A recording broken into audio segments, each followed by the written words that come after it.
Hello fellow mini painters, my name is Philip and you are watching Brutally Cunning Miniatures. Today's short clip is all about the face. The face is probably the most important focal point of a mini.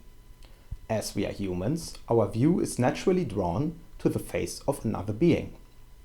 Also, the face is one of the most complex parts to paint. Putting emotions in color is a pretty hard task to do. Today I want to show you my method of speed painting faces. As an example, I'm using the rocker Troggoth from Games Workshop. It's one of the more detailed heads out there. Once I did a batch painting of these guys, maybe around 3 months ago. I did 3 of them in 1 hour, so it's around 20 minutes per head. For me, this is a pretty good quality to time ratio. But don't take this guide here just as a guide for rocker Troggoth. Because faces are way more diverse, way more complex, and you can use this guide as a template for all the heads out there. Because the painting process is basically the same. The logic of the painting process is really basically the same for all the heads out there, not only for this mini.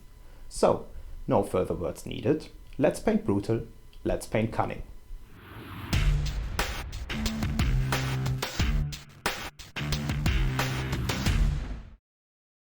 Alright, like always, black base is our starting point.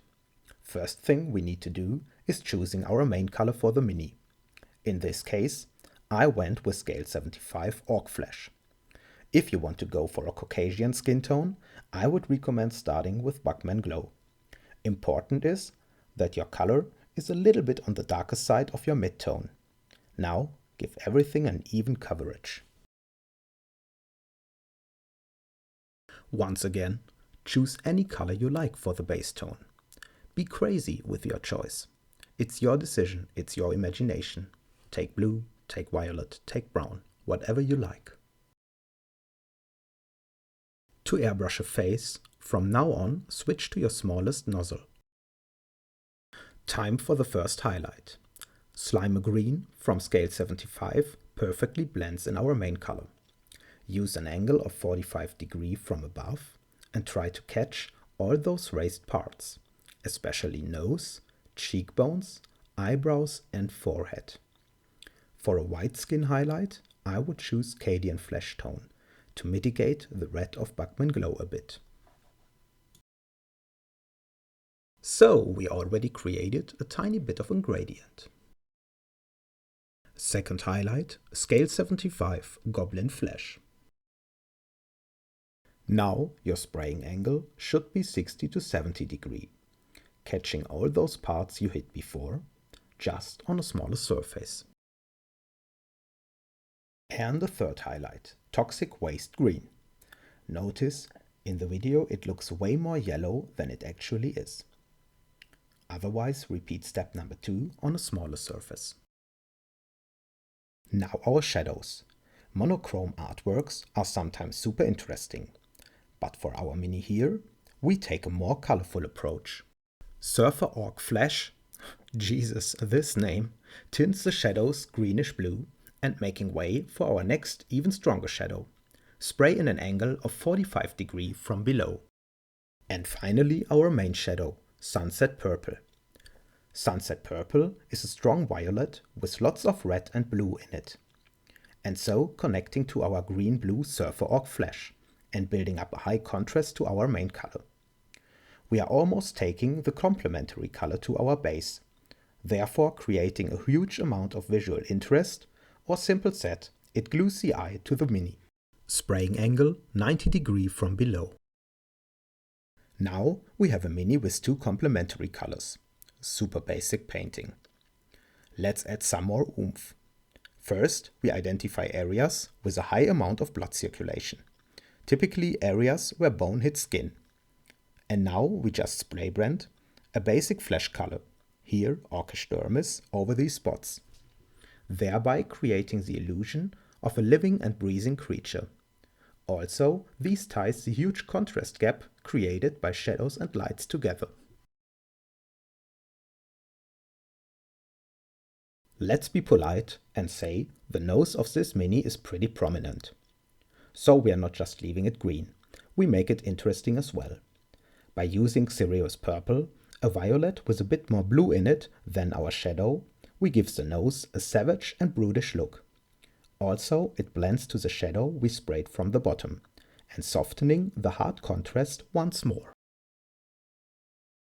Finally, highlight the nose by mixing white in your previous color, or just choosing a brighter violet. If you desaturate the nose a bit, this is fine. We really have some strong colors here. Enough airbrushing. Refining via brushwork follows. The tongue, base coat with Screamer Pink. The tip of the tongue, small wet blend Pink Horror. And after dry, some glossy art coat to give it all a wet look. Next are the T's. XV88 for the base coat. Be precise here and fix mistakes from painting the tongue. Shade Agrax Earthshade and generously highlight the T's with Ushabti Bone. I even use dry brushing here, cause it's nothing fancy and I'm super lazy. Just a quick note. Please don't feel disturbed by the same elevator background song you're hearing over and over in my videos. Buying one license-free song is enough for my poor student bottom. But anyway, we are painting Pimples. Base 4 or 5 of the Pimples with Celestra Grey. And just spread a good portion Nurgle over it. Easy, that's it.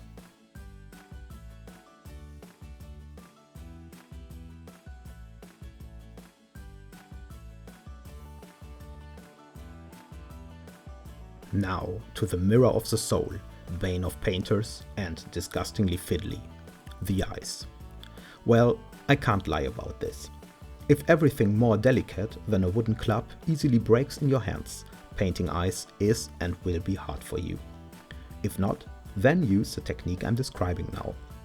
First, paint the eye socket and the lids with, for example, Screamer Pink. Once again, simulating an area which is well supplied with blood.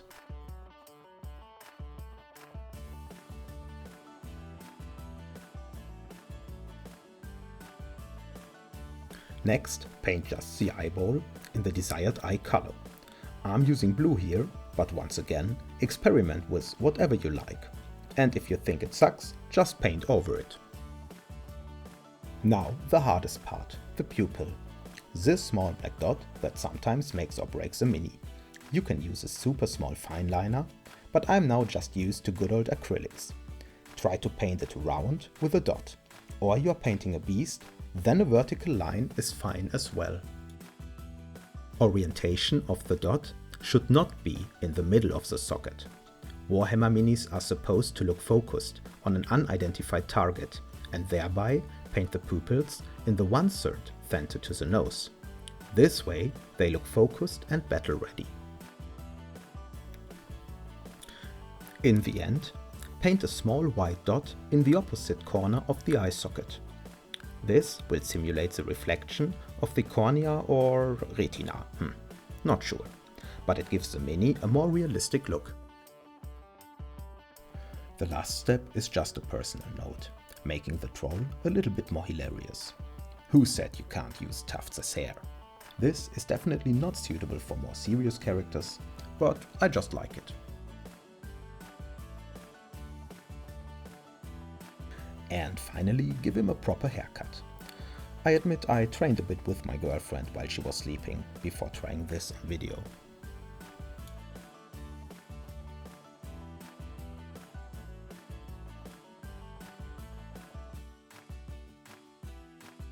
So friends, painting is done and this is the result. If you want to see more content like this, then please leave a like and ring the bell button. I guess it's quite mandatory to say this. Thanks to all of you and goodbye.